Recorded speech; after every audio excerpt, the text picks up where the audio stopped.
most important, Unka Cold Care.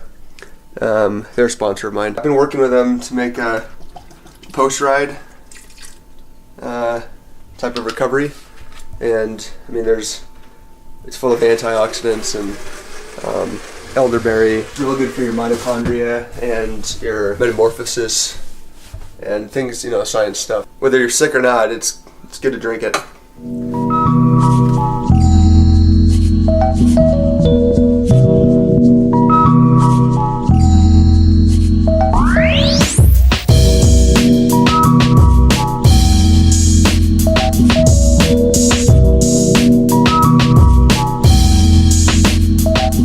So one thing I'm really looking forward to about triathlon is like how much money there is in it.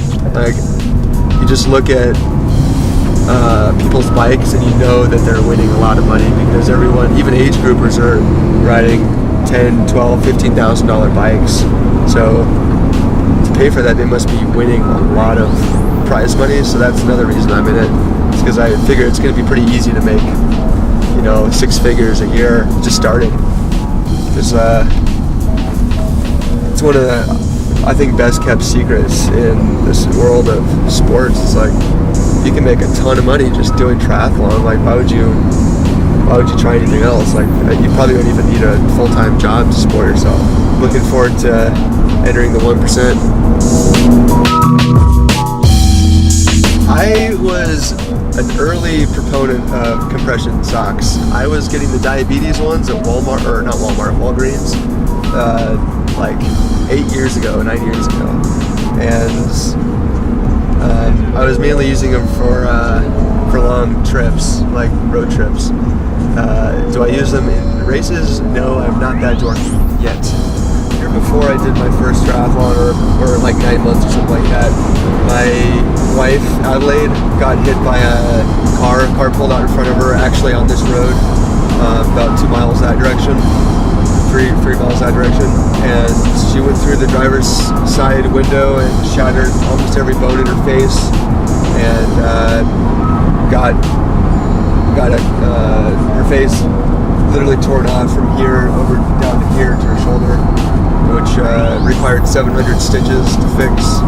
Another reason that I got into triathlon, aside from Adelaide, was that I had just a terrible start to the bike racing season that year, which at the time I didn't realize the full reason behind it. I ended up being diagnosed with hypothyroidism, which is an autoimmune disorder that's genetic that can be brought on by stress, which I had plenty of that year in terms of the crash, plus all my years of training and starving myself probably led to it as well. So I felt like I didn't really have anything to lose to do a triathlon, which is what I had always kind of thought about and wanted to do.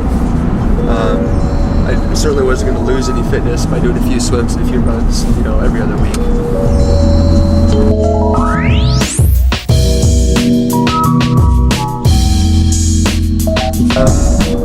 This van's name is Quinn, named after one of its previous owners, Quinn Keogh, who's a good friend of mine from my cycling days, and still a good friend, especially since he sold us this sweet van.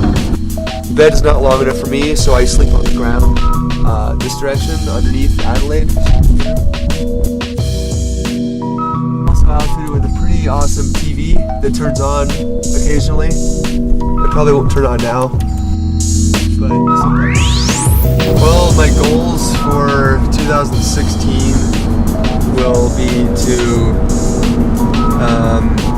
probably make sure I finish the first couple races, hopefully not in last position. And then from there, I think I could probably win at least 2 or 3 70.3s and qualify for Kona.